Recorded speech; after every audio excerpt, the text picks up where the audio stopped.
All right, it is me, Michelle, back with another video. We're going to talk about mutual releases. Never fun, but they do come up, and I want them to be processed as quickly as possible so that we can get that earnest money back to the buyer and that it's not too much of a headache.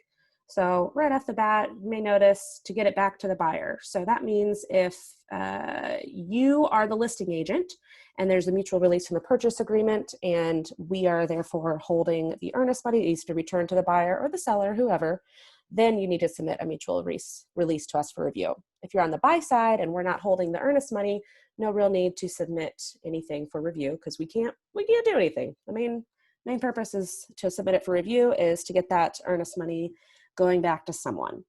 So in my loop, you can see I've added here this mutual release. Again, sad. To keep things organized, I'm going to create a new folder called mutual release. And I'm going to drag the mutual release in there and then drag the listing contract in. Those are the only two things that we need in order to accept the mutual release and return the earnest money. Those two documents, that is it, which is why I've dragged and dropped those into there. If you wanted to leave the listing contract in there, you could also copy it into there instead of moving it completely. After that, it's the same as the closing process. So I'd click Submit for Review, select this mutual release folder, and click Submit.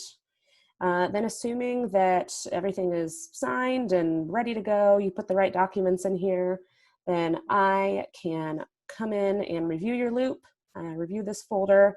It helps to put a note in here too, like, hey, I'm submitting a mutual release, just so I know that I'm looking for a mutual release and not a regular closing. But anyway, assuming everything is good, I will change the status of this folder to mutual release approved.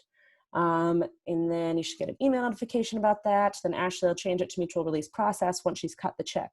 One thing that makes the check easier to cut for Ashley is if back here in the handy dandy notes again, you type in, please return to buyer at, and, put their name, address, etc. That way, Ashley will know where to send it and we can expedite that whole process.